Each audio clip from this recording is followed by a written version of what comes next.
What's up, guys? Welcome to The Smart Student. My name is Chelsea Seaburn. Happy whatever day it is you're watching this. Welcome to video number 3 in the Harvard referencing mini series. And quite frankly, this is video number 2 in regards to the topic of building reference list entries.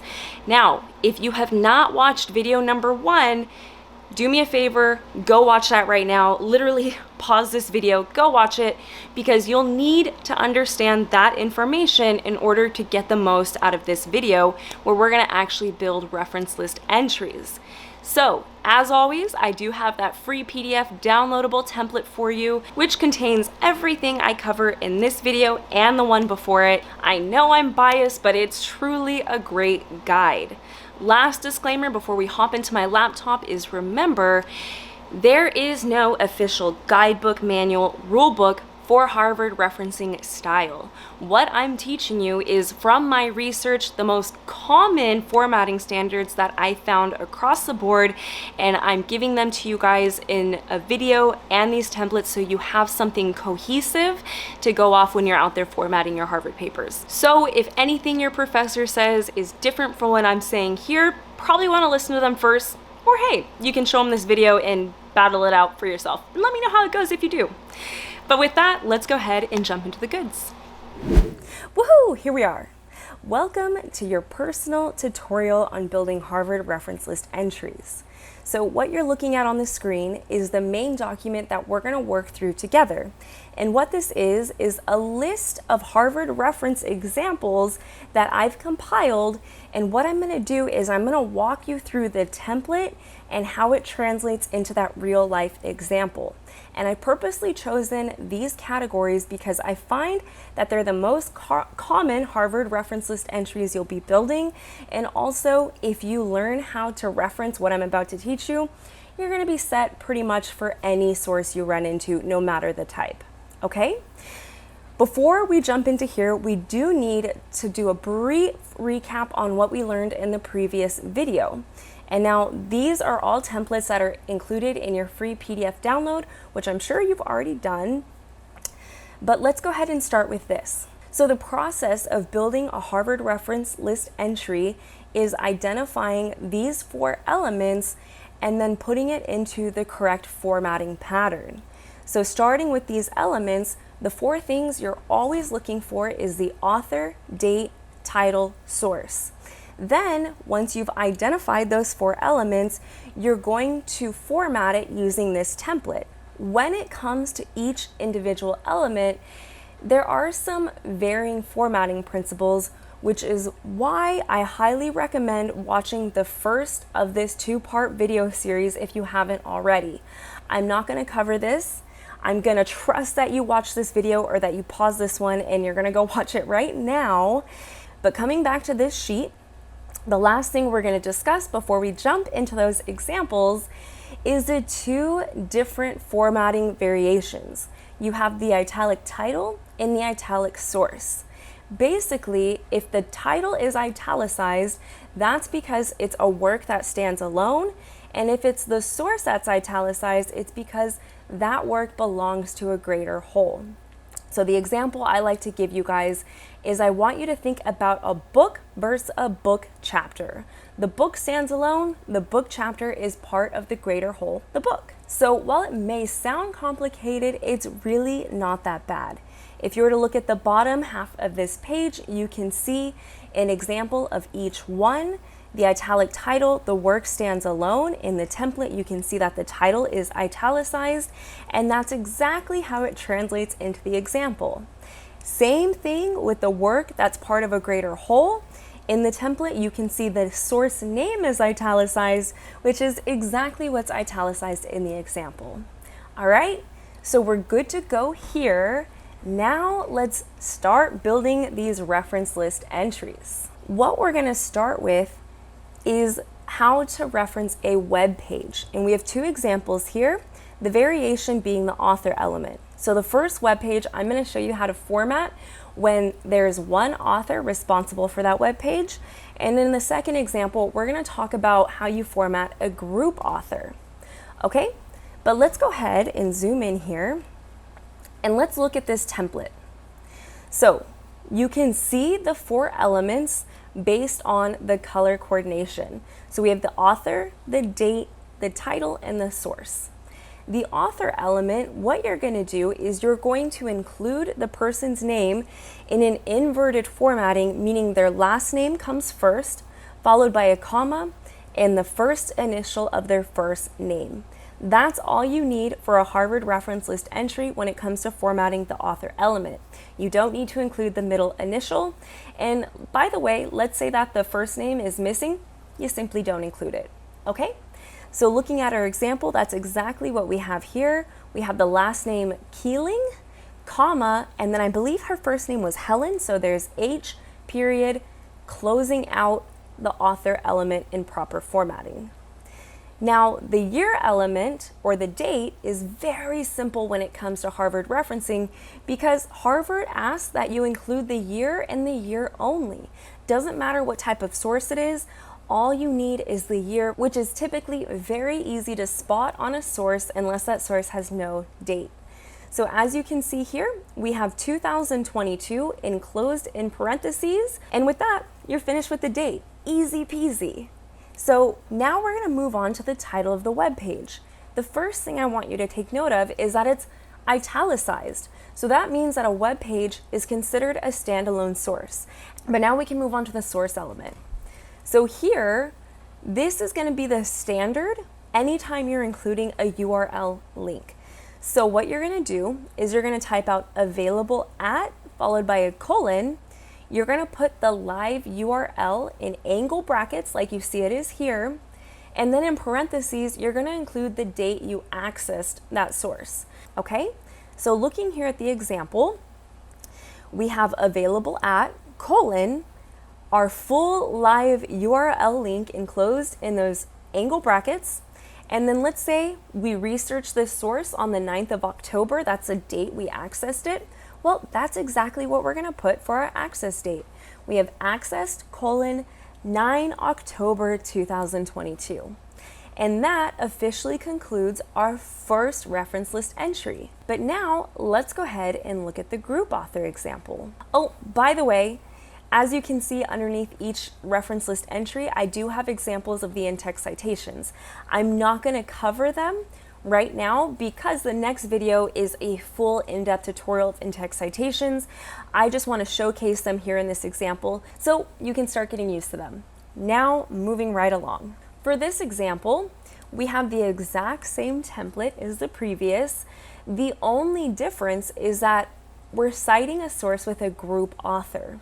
What a group author means is that it's not a person or people that's responsible for this source. It's an organization, a corporation. Maybe it's a university, an institution, a nonprofit. The list can go on, but I'm sure you get the picture. It's a group author. So very simple. You're going to type out the name of the group author like you see it is here, and that's it. You're going to include the period after to close out the author element. Couple notes I'll make about this right here is that you want to write it out in capital case because it's the name of a group. And also you don't want to include any abbreviations in your reference list entry. So World Health Organization, I'm not going to include WHO even in brackets or parentheses, anything like that. Yes, you can include abbreviations in your in-text citations, but again, that's for the next video. Now let's just breeze through the rest of this so you can start to get the feel for building Harvard references. As you can see, we have the date element. We have 2022 because the year is all we need, and that's the year, as you can see right here, that this article was written. Then, because a web page, as we uncovered, is a standalone source, we're going to italicize the title following all the correct formatting standards for formatting titles. And then for the source, we have our source locator. So available at, we have the live link enclosed in angle brackets, and then the access date. Let's say I was doing research all on the same day. So this article was also accessed on the 9th of October in 2022. But that includes our web page examples. Now we're going to move on to a different type of source, and that is going to be how to reference a journal article. And so to be specific, I have 3 different examples I want to cover. We're going to reference a journal article that's a print source, a journal article that is online and has a DOI number, and then a journal article that does not have a DOI but is online, so you'll include the URL link. Okay? Let's go all the way back up to our first example. I'm going to zoom in a little more because I can, and I really want you to see all the details in the journal article reference list entry. So let's go ahead and start with the author element, which also has another variation that we're going to address. And that is when a source has more than one author. And this one in particular is the what to do when you have 2 or 3 authors. So taking a look at our template, this is how you're going to list them out. Is that you're going to keep the formatting per author the same, meaning their last name comes first, followed by a comma and their first initial. If you have 3 authors, you're going to separate the first 2 with a comma and then the last 2 with the word and. Take note that there's not a comma after the second author, meaning you're not using the Oxford comma in this scenario. You just have the 1 comma to separate the first 2. Okay?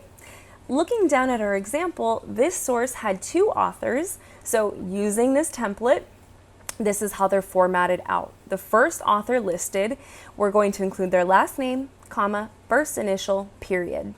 Then, because we only have 2, we're going to write out the word and then complete the second author just as we did the first. We have the last name, comma, first initial. Next, moving on to the date element, we have the year of publication, which was 2017, enclosed in parentheses. We're good to go there. Now the title, we run into another variation.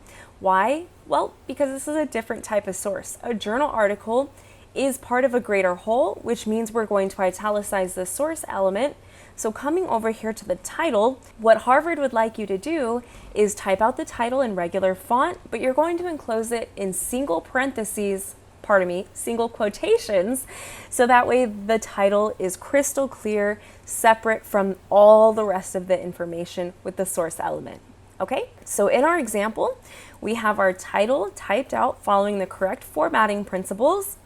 We have it enclosed in the single quotations, and then to finish this out, we have a comma moving on to the source element. Okay, so part 1 of the source element for a journal article is you're going to type out the name of the journal in italic font using capital case like you see it is here. Then you're going to include a comma because we're not finished with the element.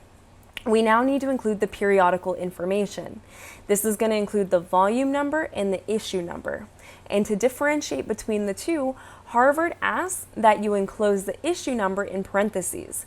So the volume number is typed out regular font like you see it is here, and then our issue number is enclosed in parentheses right next to the volume number, followed by a comma because we still have one other component we need to include here, which is going to be the page range. The page range, you're going to type out the abbreviation PP followed by a period, and then the range just as you see it is here. If there is no page range, that's fine. You'll simply omit it from the example, and that would be considered complete and a solid Harvard reference list entry. Now, that actually makes a good point. Let's go back to our example. If any of these periodical elements are missing, simply leave them out. So if you don't have the volume number, leave it out. If you also don't have the issue number, who cares? Don't include it. If you have both, well, you're going to include it. I think you get my drift. But now let's go ahead and build on this knowledge, expand this concept, and discuss how you're going to reference a journal article that you found online that has a DOI number. We're also going to continue on our variations of the author element. This one is going to showcase an example of what to do when you have 4 or more authors. So if you have 5, 10, 20, doesn't matter. This is the formatting concept that you're going to follow. And I want you to note that the template from our previous example, it's the same thing. So anytime you have multiple authors, you're going to separate all of the authors until you get to the last 2 by a comma. And then the last 2, you're going to separate by the word and, no comma. Okay? So looking at our example, I believe we have 1, 2, 3, 4, 5, 6. So we have 6 authors here. As you can see, the first 5 are separated by a comma, and then the last 2 you have the word and, signifying that you've made it to the last 2 authors. But moving on, we have the date element, as you can see here. This was published in the year 2007, followed by the title, following what we've learned in the previous example, in that the title is enclosed in a single quotation using normal font, and then we have the comma to separate the title element from the source. To start the source element, you have the name of the journal typed out in italic font, followed by a comma, the volume number, the issue number enclosed in parentheses, and the note that we have a period here, closing out the first portion of the source element. Now we're going to include the source locator for the journal article, which in this example is a DOI number. So as a rule of thumb, anytime you find a journal article online, if there's a DOI number, you're going to use that first and foremost. So a DOI is always going to precede a URL link. That being said, if there is no DOI number, then you're going to default to the URL, which we're going to cover in the next example. To format the DOI, you want to include DOI like you see it is here, but you're going to include it in lowercase font, followed by a colon, and then simply type out the DOI number like you see it is here. And this is a live link, so I could click on it and locate this journal article. All right, but now let's go ahead and take a look at the journal article that has a URL link. And we're done with all the author variations. We're going back to the standard one author example, and that's exactly what we have here. So we have a journal article that was written by one author, the year of publication, we have the title of the journal enclosed in the single quotations, followed by a comma, which brings us to the source element. In the first portion of the source element, we have the periodical information. So the name of the journal typed out in italic font, followed by a comma. We have the volume number, the issue number enclosed in parentheses, another comma, and then we have the page range. So even though this is an online source, a lot of times the page range will be included. After, we're going to include the period to close out the first portion of the source element, which leads us to the URL portion. And now the first thing I want you to note is, well, this looks familiar. This template, matter of fact, is the exact same template we used for citing a web page. So essentially, we're combining 2 principles of building a Harvard reference list entry. The first being how to cite a journal article, the second being what to do when you have a URL link. So here we're going to type out available at, followed by a colon. Then we have the live URL link enclosed in triangle or angle brackets, followed by the access date enclosed in parentheses. And with that, we're finished with our journal article Harvard referencing examples. So let's move on to the last category that I want to discuss, and that is how to create reference list entries for books. So we're going to cover an example for a book that's a printed source, a book that's a specific edition, and then end with a book chapter that was edited. Okay, let's go ahead and start with the book. And quite frankly, taking a look at the template, well, it's quite simple. You have the author, the year, the title of the book. The variation for a book versus the other sources we've cited comes in the source element, in that you need to include the city it was published in, followed by a colon, and then the name of the publisher.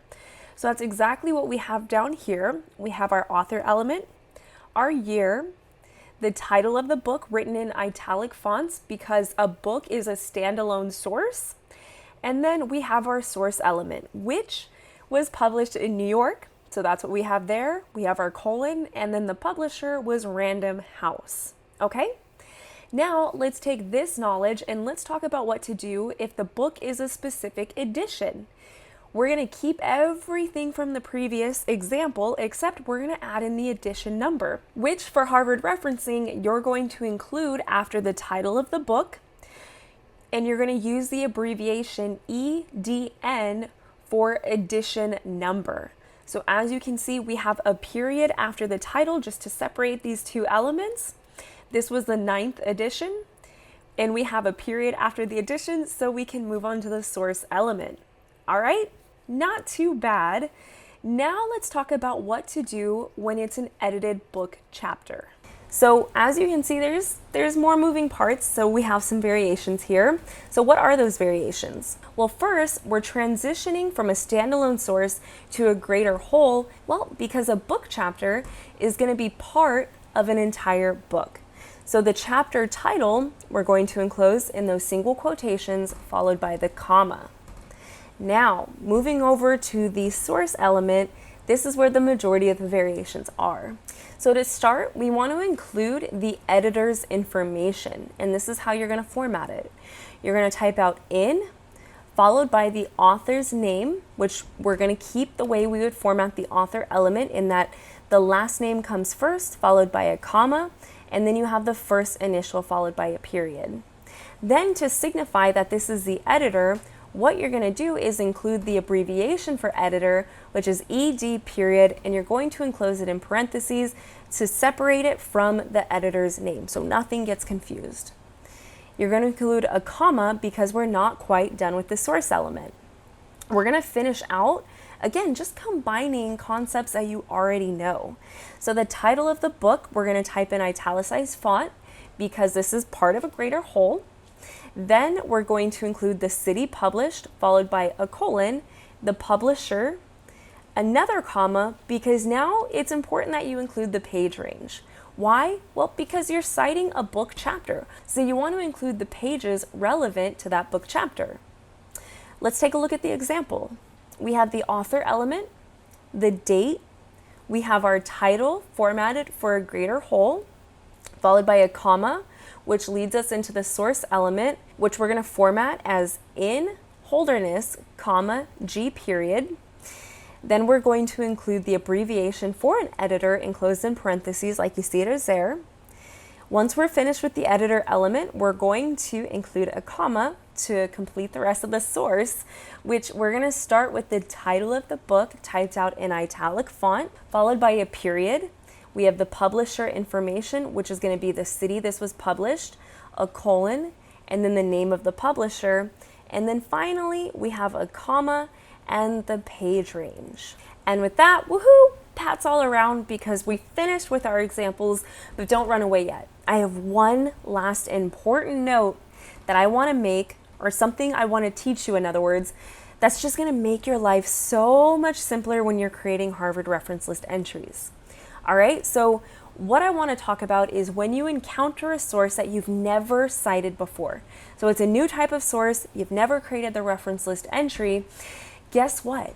You know how to create the reference list entry, even though you've never done it before, because after watching this video, if you truly were paying attention and you understand everything I did, well, I just gave you the foundational knowledge of building Harvard reference list entry. In other words, these are the different concepts for the different variations of sources, and if you run into a source, a different type, you're going to combine the principles that you just learned.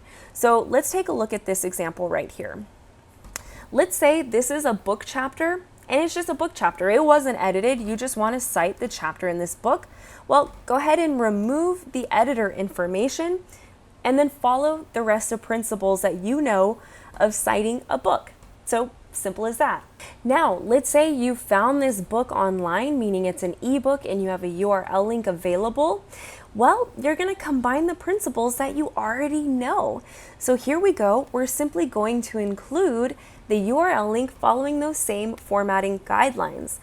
So as you can see, once you learn the basic principles of building a Harvard reference list entry, you'll know what to do when you run into other source variations because you have that foundation. Okay? I hope that made sense. And the daily question that I want to leave you with is go down to the comment section and let me know what type of source you have the most difficulty creating a reference list entry for. Cool? My goodness, that actually wasn't as bad as I thought it was gonna be. I hope you feel the same way. Do me a favor, go down to the comment section, say hello, let me know what you thought. Any questions, ask them. I love to give you guys feedback and answers. And again, don't forget to download that free PDF if you haven't already. It is going to save your life in the future. Finally, be sure to look out for the next Harvard referencing video where I'm gonna cover in-text citations. All right, I'll see you guys there.